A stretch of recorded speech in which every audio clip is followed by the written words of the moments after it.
On today's World Insight, artificial intelligence advances on steroids with the recent release of language models DeepSeek and XAI's Grok.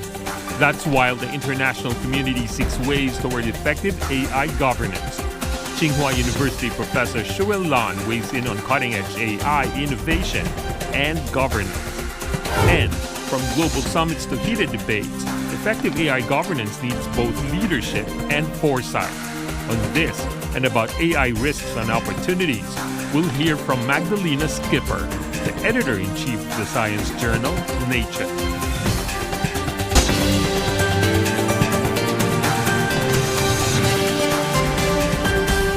Hello and welcome to World Insight with me, Tianwei. Elon Musk's artificial intelligence venture XAI unveiled its latest model, Grok 3, on Tuesday this week.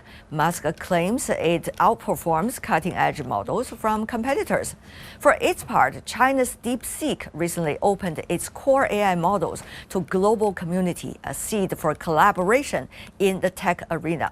Meanwhile, the Artificial Intelligence Action Summit in France last week focused on international collaboration to fix AI challenges. The Munich Security Conference, on the other hand, with over 50 nations gathered, did take on AI security risks, such as deepfakes and autonomous weapons.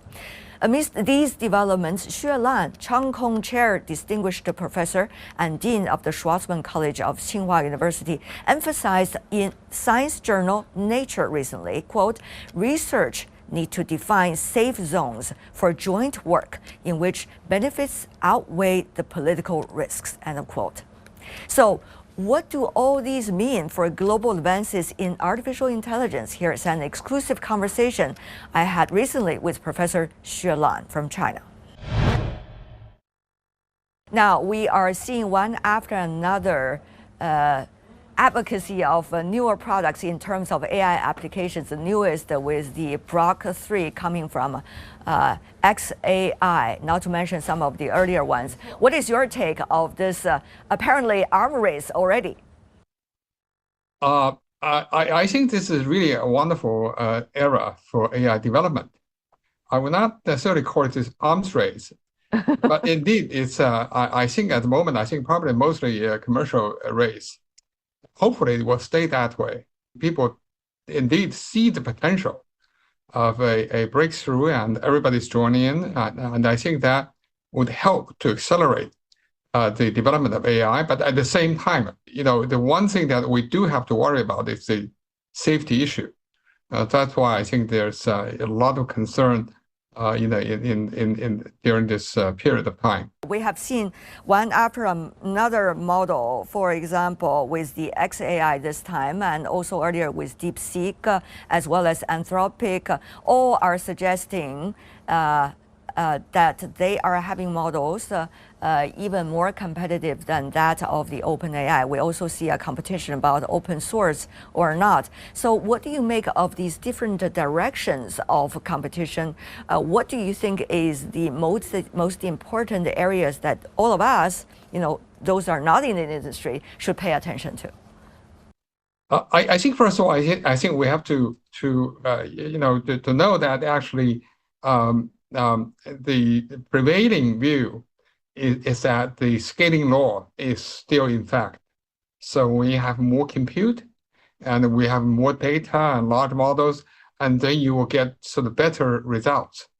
So that's sort of pretty much, I think, the general view of the industry. Compute, I think, has become such an important factor. Of course, data is also now an issue, but now we pretty much use up all the data. So we are going to have more data. So this idea of synthetic data is also coming out.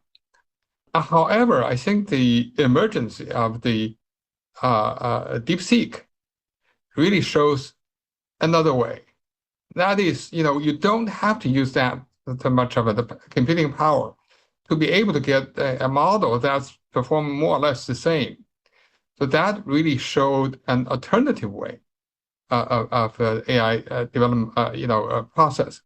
So I think that really generated another huge wave of Me Too into the process. On the other hand, the data has become such an important source and resource and investment, and that is so much closely related to the security and safety issue. Professor Xue, you have been researching on with your many counterparts around the world. How is that likely to be shaped? Data issue has been a contentious issue for quite some time. I think it basically is how to balance the two. On the one hand, the commercial application would like to have seamless data flow across national borders. But at the same time, the so-called security concern is that actually there's concern about the leak of data, about data security, and so on. So I think every country is concerned about how to balance this two. I think that currently, I think there's a lot of discussion about how actually we can have some sort of international agreements on data flow across national borders. China has a regulation on cross-border data flow regulation. I think some others also have that. But still, we have not had a sort of general international agreement yet. What do you think might be a better way to reach there? Do you have any suggestions? Are there some ideas now being cooked by experts now that are most popular? If we can really focus this as a technical issue, then, I mean, without, being influenced too much by the, geopolitics, and then I think that there should be way to find a proper balance between the two. Think about, for the internet, the emergence of the internet was in the year, I think, when geopolitics is not at its peak. Otherwise, we probably won't have the internet as we see now. So I think if we can, throw away some of those, geopolitics away, we might be able to find a solution. But otherwise, I think we might have a fractured, sort of international system. Is that wishful thinking, Professor? Even though I know you are always an optimistic person and have a can-do spirit all the time. Well, I think there's, of course, we always have to be hopeful, particularly now with the new U.S. administration. When hopefully that they will not see things from ideological lens, but rather through an efficiency and a commercial lens. It is not just data, isn't it? It is also about the GPUs, the CPUs. We have seen a export control by the United States about these products to China. We also see some of the other economies using national security as the excuse or in the names of national security try to prevent the use of DeepSeek in their own countries by their own customers. So how do you see these trends? First of all, I think this, using, this kind of various restrictions, I think it's only, damaging the global innovation, ecosystem, and ultimately damaging the global, commerce and global economy. And in fact, I think many of these restrictions actually is hurting, for example, hurting the U.S. company as well. I mean, China has been probably the largest semiconductor market for many years. Restricting exports of high-end, chips to China would also, I think, hurt the interests of those companies.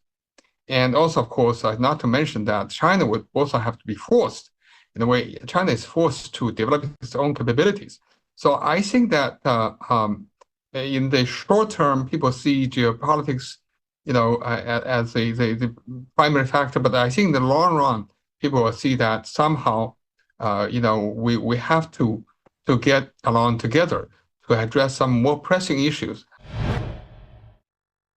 Meanwhile, we're also seeing China and the United States renewed its STA, an agreement the two countries signed back in the 1970s, if I don't mistake. Yeah, the first agreement, formal agreement signed between U.S. and China. Yes, about science and technology cooperation.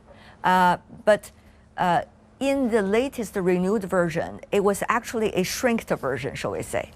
It is one version without the crucial cooperation in areas such as AI and some of the others. So, Mr. Xue, I know you and your colleagues have been writing an article on Nature, widely published on this. Tell us more about that and how is this related to the possible cooperation and competition about artificial intelligence.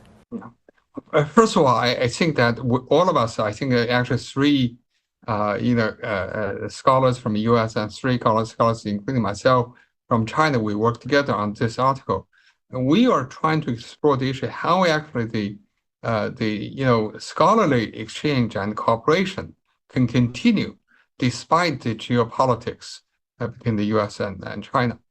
And I think they basically, first of all, we're not naive. We recognize indeed the current geopolitics are really having a huge damage, very huge damaging impact on the collaboration between US and China. We try to, first of all, to what we call the defined safe zones. Mm-hmm. We recognize there are indeed in some technological areas, it's sort of there's kind of a dual use nature that may be civilian and military use. So in those, that's probably is harder to collaborate. But there are indeed much basic science research areas. So people should be able to collaborate without concerns about political issues. The second issue, we recognize that the U.S. has pretty much over-securitized everything. So any funding from Chinese government would be seen as problematic. So any funding from the U.S. government, they would not allow their scientists to collaborate and so on without going through a cumbersome process. So here we're saying, how can we broaden the scope of the support so that people can really doing the collaboration without having so much concerns. So that's the second thing. The third thing that we felt that there's the scientific community have not done a good job about talking about the benefits of collaboration.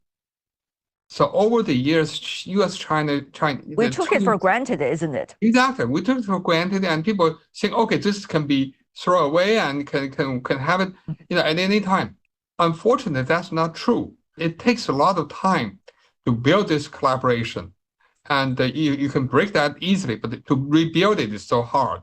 So we need to talk more about what how this collaboration can benefit. We are seeing an interesting stage of development of AI.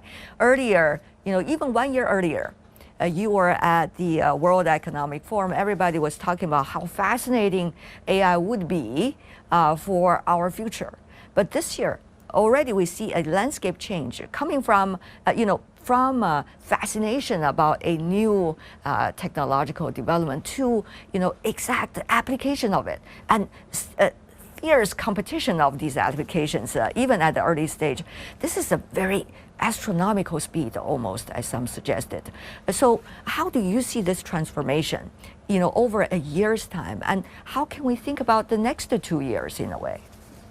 I think that indeed, I think the last few years, particularly since ChatGPT came out, I think the initial stage was people who focus on trying to get the large models, so the so-called the scaling law, and trying to do that. But now I think we're at the stage. I think the system is at the stage that's smart enough to do a much better job in many of the supporting various applications. Mm-hmm. And I think that's sort of now where we really see the real stage of AI applications. I mean, just many examples. One example at my university, Tsinghua University. Tsinghua is actually pushing out an AI hospital, and also, of course, now many of the so-called co-pilot, so the AI, so the agents, and so on. So I think now we see the real application now being deployed in many different areas. Although I have to caution that this is the time when there's probably going to take a process, for the society to learn how to use it, to adapt to it, And but also I think for the companies to find ways to, the best business model to make money out of it. So I think this is probably a time that when we have to be somewhat patient. Not only China, but also AI has become such a key word for all governance related aspects. We have seen, though, some divisions between partners across the Atlantic reflected in the AI summit being held in Paris earlier. You were there, Professor. You see some of the AI governance agreement signed by European counterparts, but not necessarily by the United States and the UK. Do you see there is already dramatic shifts of focus even among the what they call the strategic allies? Well, I think the critical thing, of course, is that, first of all, I think how do you see AI development? In China, I think we see that as a balance between innovation and governance. So we try to push for innovation, but also at the same time find ways to mitigate the potential risks. However, I think the European countries have focused very much on the governance and regulations, so the AI law and so on. On the U.S., I think there's been sort of shift of policies and so on, but most recent policies is to view this as the geopolitics tools to compete with China. So that's a view that innovation should be the most dominant force.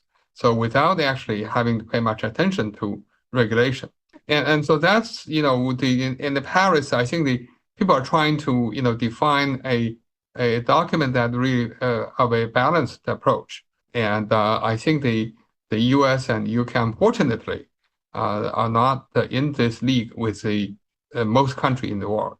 Professor Xue, thank you for taking our time out of your busy schedule. Thank you. You're watching World Insight, still to come in our program.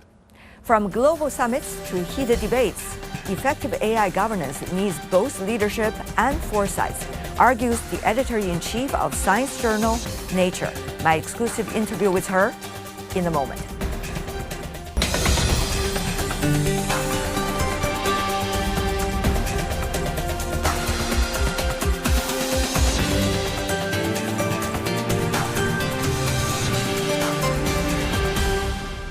Welcome back. This is World Insight. I'm Tian Wei.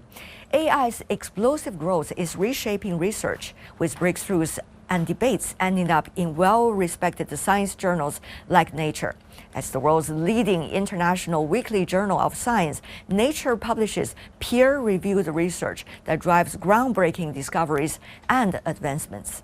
Let's have Nature's editor-in-chief, Magdalena Skipper, who talks about the AI ethical dilemma and how science can guide humanity toward a better future. Our conversation now. AI, of course, is a very big topic here. Yeah. It's a very big topic for me at Nature and my team of editors and reporters, of course. And rightly so. It's really a transformational approach or set of approaches. Yeah.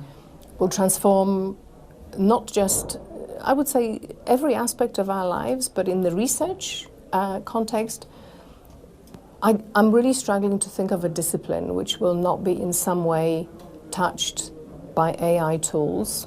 One of my own sort of areas of focus and excitement in that space is really innovation in chip technology so that AI itself uses less energy whilst becoming computationally more powerful. Yeah. Powerful and viable. Exactly. When you talk about the green technology research or science related to green, there are so many different directions.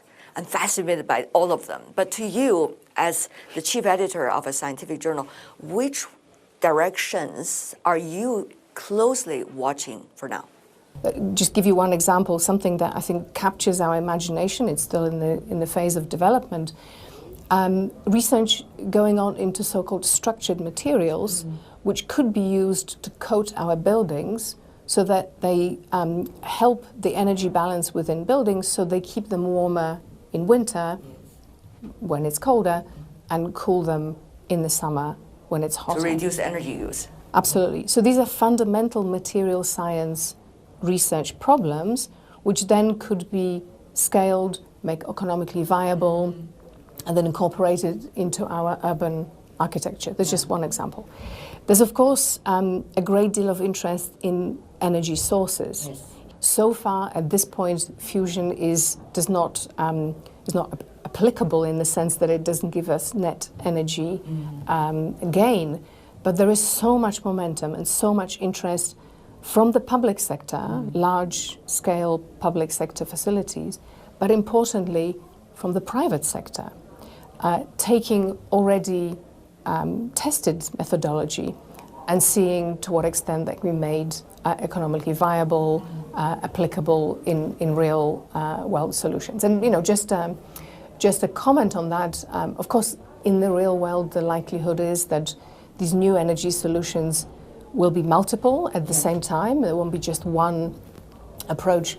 But that nuclear energy source, and particularly fusion, I was intrigued by that, is definitely emerging, again, is on the table. Especially in relations with AI, how to provide AI with the right amount of energy. Exactly. How do you see, in terms of green, the connection between scientific research and applications? I know China, the country where I'm coming from, people are extremely enthusiastic about it. So how do you see that in one of the largest emerging economies? What does that enthusiasm mean for itself and also for the rest of the world? I think that opposition, making that distinction between, imagining researchers over here and real life over here, is unhelpful to everyone, actually. And also, it's an inaccurate reflection of what actually happens. Researchers are intimately engaged and interested in providing solutions to real-life problems. Increasingly, there is mobility of researchers between academia and the private sector, so that research community itself is very diverse in the sense that it occupies both the public sector and the private sector. And all these constituents learn from one another. So researchers get feedback from those who keep their eye more on, let's say, economic feasibility of application of their solutions. And then vice versa, those who are more focused on the balance sheet, if you like, are learning from researchers what may be more interesting and more practical. China, I think, is a really interesting example. Of course, is a country that developed very quickly, and with that development, understandably and unfortunately, came a great toll to the environment. Yes. And for that reason, realizing that quite rapidly, China began to develop a really interesting number of solutions, really nature-based economy solutions, nature-based accounting. There are some wonderful examples and wonderful experiments, if you like, in evaluation and governance that are going on in China. And that could be an inspiration for other countries. Of course, it's rare that local solutions work exactly the same way in other settings. But iterating on those solutions, I think, is really, really worthwhile. Investment for research, so important. Yes. But we know how expensive it is. And therefore, what role will different sectors play, different stakeholders play? How will industries be able to play a bigger role?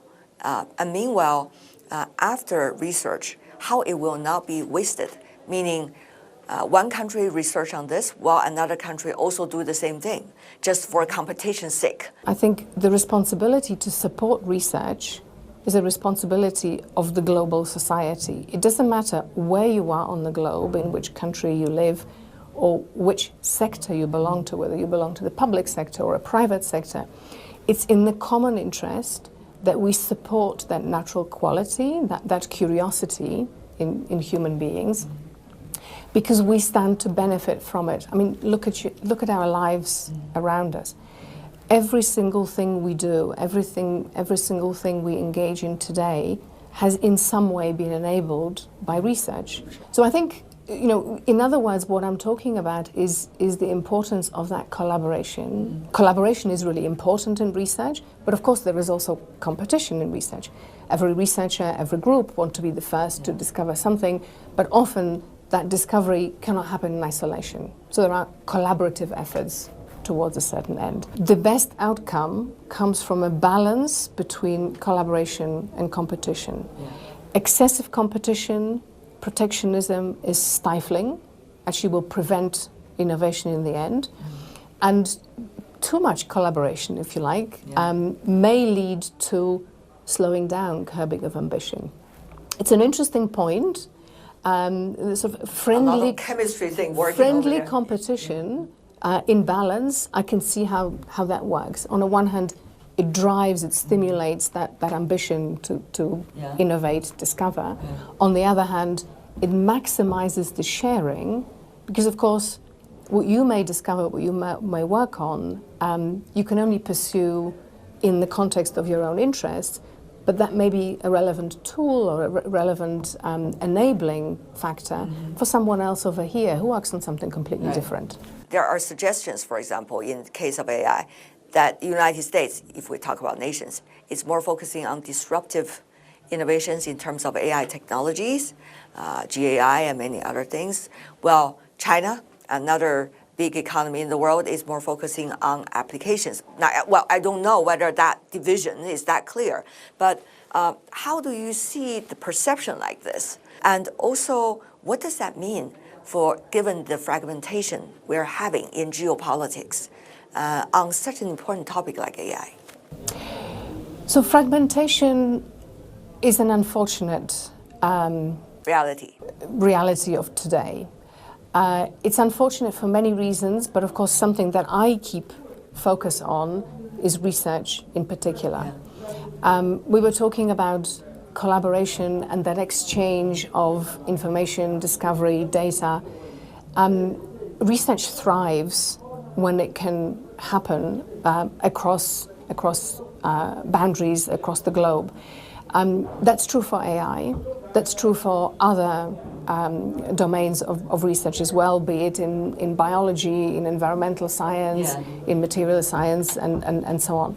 And I think in research, we have to focus on the questions, on the needs, on the possibilities. And of course, as we answer each question, new questions and new doors open. Research does not unfold in a vacuum. It unfolds in the current global situation. I think all researchers really want to do is focus on the problems and enable their solutions ultimately in real life. And that's all the time we have for today. If you'd like to know more, search World Insight. Check out our YouTube channel. Follow us on X and Facebook. I'm Tian Wei on behalf of the team. Thanks for being with us. Bye for now, and I'll see you tomorrow.